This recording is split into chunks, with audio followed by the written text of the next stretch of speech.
it all starts now.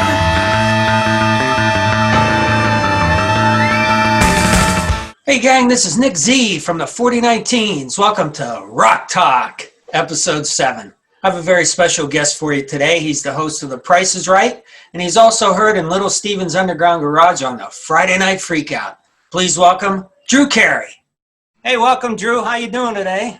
Good. Nice to see you. Yeah, same here, brother. Thanks again for being here with me. I appreciate it. Yeah, no problem. So one of the things I like to do, and obviously knowing your history and listening to you on Little Steven's Underground Garage with the Friday Night Freakout and your dance party years prior, I always liked your little anecdotes you always discussed about growing up in Cleveland and being with hearing Kid Leo and stuff like that. So one of the other things I always find interesting as a kid, we're kind of from the same area. I grew up in the Pittsburgh area, and you, of course, Cleveland. So some things are maybe a little similar for us as far as music. What were your earliest recollections of music in your house, or what got you, like, clicked for you? Do you remember? Well, I remember very early, my brother Roger, we shared a room, and he had a bunch of Beatles songs on a reel-to-reel tape recorder. Yeah. Like little reels like this. Wow, and yeah. Tiny thing, and it was like an orange light would come on. And I remember, man, I was really young, maybe 7, something like that. And they put us to bed, closed the door. And I remember my brother just going like, shh, and he took out the reel-to-reel and he put on Beatles music on the reel-to-reel, and we listened to Beatles music before he went to bed. Yeah. I clearly remember that. I don't remember which songs, but I clearly remember it was the Beatles, and it was really secretive. Like we didn't want to wake anybody up or know the music off this little speaker that was on the reel-to-reel. Yeah. And then there was always music in my house. Like my mom was a big country music fan. So like, you know, Jim Reeves, you love a lot of Jim Reeves records and Hank Williams. You liked Jim Reeves, Hank Williams, all that kind of stuff. And my dad liked swing music, and all his relatives, they really liked swing and big band music. And we'd always watch like music shows on TV. You know, your Lawrence Welk and your Sing Along with Mitch. Oh, yeah. Golden era, yeah, for television and music, yeah. Sing Along with Mitch. So you guys... for everybody listening that doesn't know it, you should really look up, there's YouTube videos to Sing Along with Mitch. And there was this guy named Mitch Miller. Right. And it was a really popular, at the time, a very popular music arranger and producer and band leader. And he ended up getting his own TV show with the Mitch Miller Singers. And it was a bunch of people. He had this big chorus, mostly male chorus. And they would sing like standards, like public domain standards that they didn't have to pay anything for. So it's always, you know, like under the old mill, under the old mill, you know, stuff like that. And they would have guest stars on, but it was called Sing Along with Mitch because he would start conducting the chorus, and they would put the words underneath, and he would go, "Follow the bouncing ball." And, this little ball would come up and bounce along and tell you where to sing with. And my relatives, like my grandma and my aunt, it's like they used to babysit me all the time. Yeah. So I'd be over there and they'd watch Mitch Miller, and we would actually sing along with the songs of Mitch Miller. I think it was a Saturday night show or something like that. Yeah. Mitch Miller was, and then, you know, he was always parodied in like shows and Mad Magazine, but it was always like, "Follow the bouncing ball." Yeah. And the words up to these public domain songs. And the YouTube videos are amazing. You know, Mitch Miller, it's kind of crazy. I'll check for more of those. Yeah, I like that kind of stuff for sure. For some reason, you know, I used to always, with my relatives, we would always watch Lawrence Welk. My grandma and my aunt, they love Lawrence Welk shows. So I watched every Lawrence Welk. And now in LA, on one of the public TV stations, they have one of the local stations, they show Lawrence Welk on Saturday nights. Yeah, you watch? Yeah. If I'm ever flipping around and it comes on, I have to watch the rest of the Lawrence Welk show because it's like so like cheesy and old fashioned, like not in a bad way, but it's just like an old fashioned show. You're just like, man, they don't make TV like this at all anymore. It's wild, the stuff that they used to put on the air like that. Yeah, the dancers, you could watch the dancers going. And Lawrence Welk, I'm blanking on this guy's name, and I'm really embarrassed, but Lawrence Welk had one of the best accordion players. oh yeah, yeah. Oh, Man, and that guy was like recognized by other accordion players. Like he was top level, man. The guy was amazing. And I'm blanking on his name. Wally somebody. yeah. I'll have to look him up. Yeah, I remember seeing. Sorry, him playing. Wally. Yeah. It's been a while. Yeah. Did you also have any like local polka shows and stuff like that in the? Yeah, there was a show called it was Polka Varieties. Polka Variety. Did you get Polka Varieties in Pittsburgh? Yeah, we had polka. Yeah, I'm thinking that was the name of the show. We watched it all the time. It was I think it was syndicated and probably regional because Chicago, Cleveland, Pittsburgh, that whole area right there is kind of like polka central. Yeah.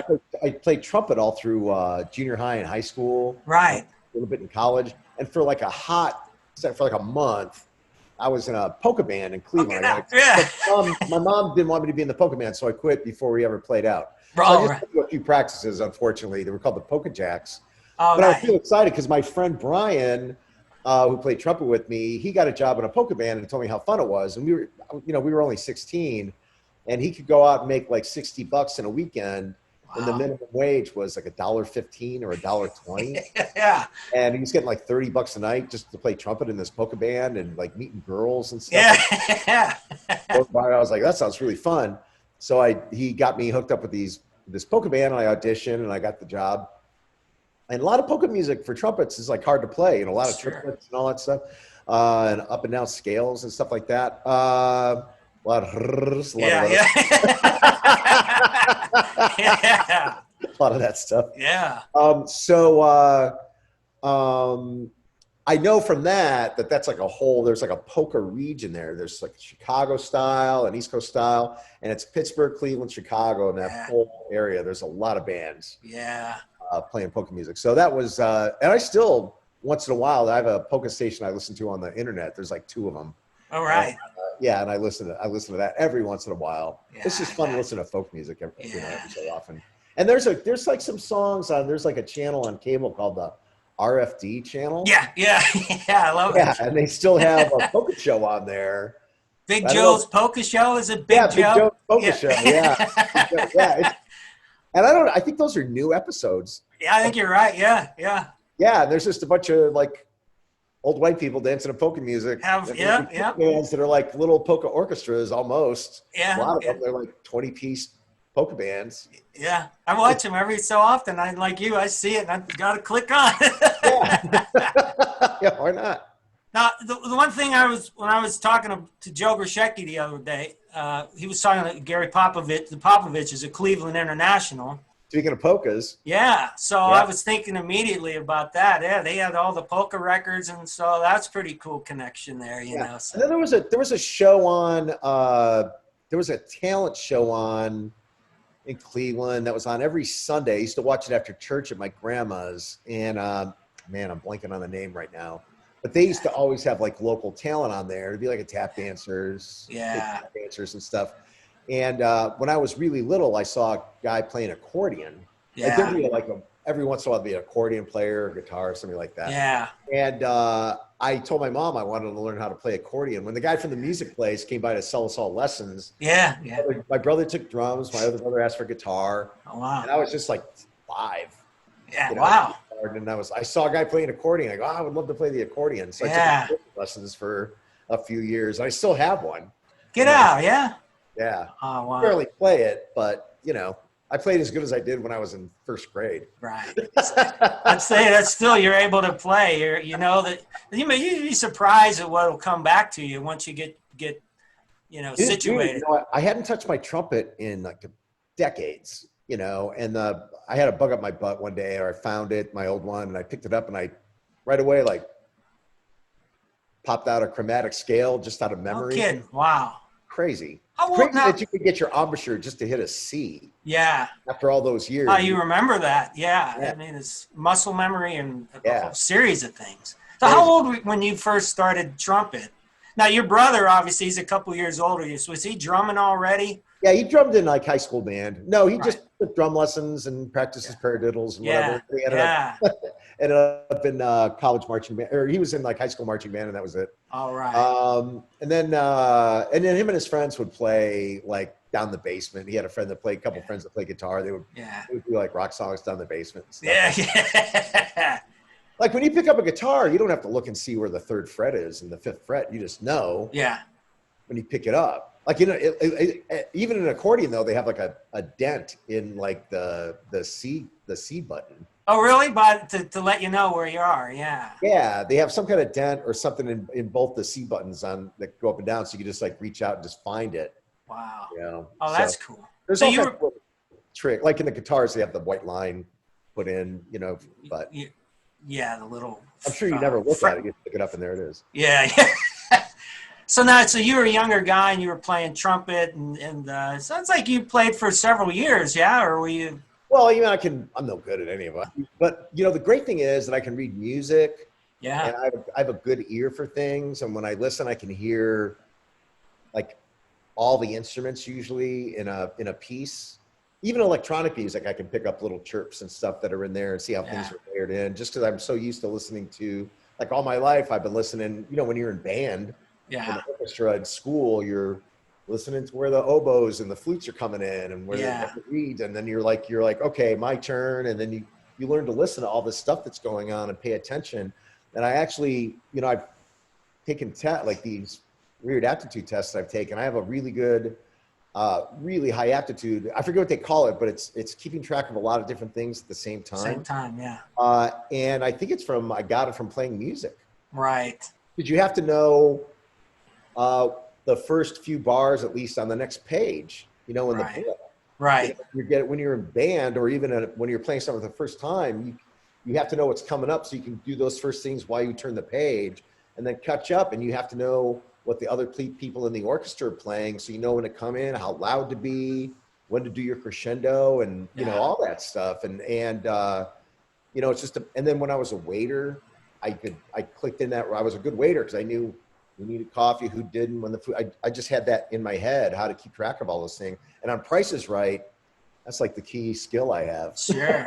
Do you? Yeah. I mean, do you have photographic memory as for your acting and stuff like that? Do you think? No. Yeah. No, not photographic. Yeah. I'm good at keeping track of a lot of things at the same time. Yeah. So right. And I owe it to playing music all through. Like I was been in some kind of band or orchestra like all through. I was in marching band in college. Freshman year, yeah. You're Kent State, right? Is that correct? Yeah. I was third chair. I wasn't that great. Yeah, hey, let's hear on. Hey, to be in a marching band at college level, you have you got to be like okay. Yeah. If it was like, to be honest, if it was like Ohio State marching band, I don't know if I would have got in the band. Oh, right. Third chair, but. I mean, it depends on your college and how many people are trying out and all that stuff. Oh, sure. Right. But you only get like, I really pity the person who's watching a high school or college marching band and goes, that third trumpet section. What's with that guy? Yeah, but like, USC marching band, I don't know if I would have made that team. Right, yeah. Now you mentioned on, even though if it was on Stevens, Teach Rock special you guys do or on your show, you mentioned in Cleveland now your brother may have been the one who got you interested in was it the casino? What was it called? My brother Neil used to go to Leo's Casino. Yeah, Leo's Casino. Yeah, that was the big R&B spot in, the Agora in Cleveland was the big spot for rock and roll bands. Right. And R&B counterpart to that was Leo's Casino. Wow. Yeah, they had like the Supremes, Smokey Robinson, like all those dudes played at Leo's Casino. Yeah. Everybody would swing by Cleveland and come to Leo's Casino to play. It was quite a scene. And my brother Neil really loved R&B music. And I remember him and my brother like friendly arguing at the dinner table about, the Beatles. And my brother was a big Beatles fan. And then my oldest brother was like, no, Smokey Robinson. Like, he's more of that, yeah. He's a mashed potato. Yeah. was a big Yeah. greaser. Oh yeah, right on. Yeah. Also, so now that, and then now of course the Agora.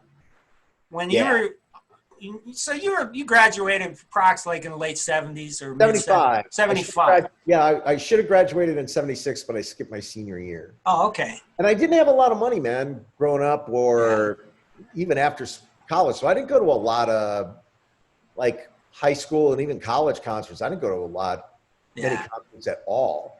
Like, you know, you think that in that day that I'd be at the Gore all the time, but that cost money. Sure did. Yeah. You had to pay to get in, then you had to buy a pitcher of beer with your friends, and you had to figure somehow to get there. And I remember when gas was $1,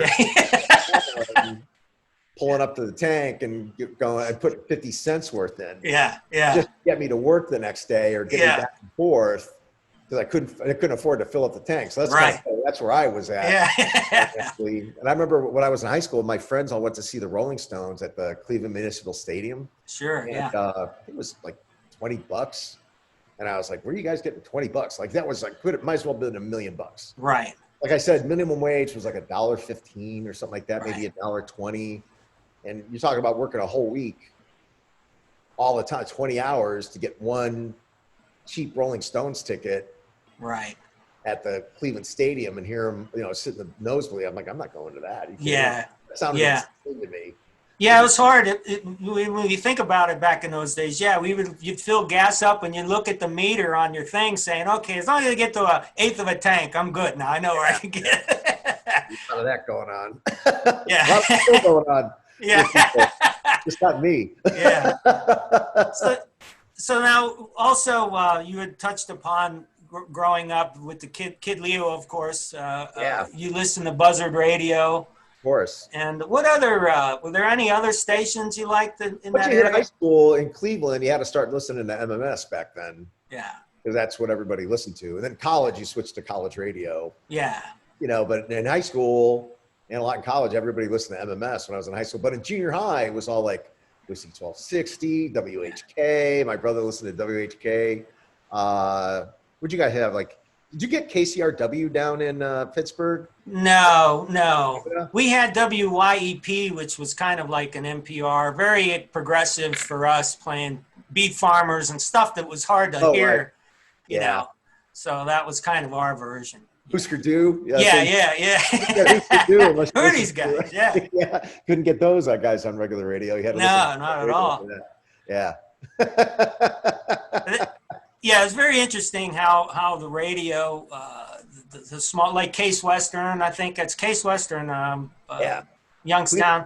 Case had great college radio, still do have great college radio station. I can listen to them online now. Yeah. On my Sonos system, I have like a bunch of stations from everywhere that I listen to, and internet radio is like my thing now. There's a scene right now, like from the past 2 years. I listen a lot to Case Western, and there are some great bands coming out of there. So you listen to it, so you already know the bands. There are some. I think there's a scene coming pretty soon. I don't know how long it takes for a scene to foster and finally get its mark, but there's some really cool music coming out of Cleveland right now, like in the college level. Through Case Western, I learned. So yeah.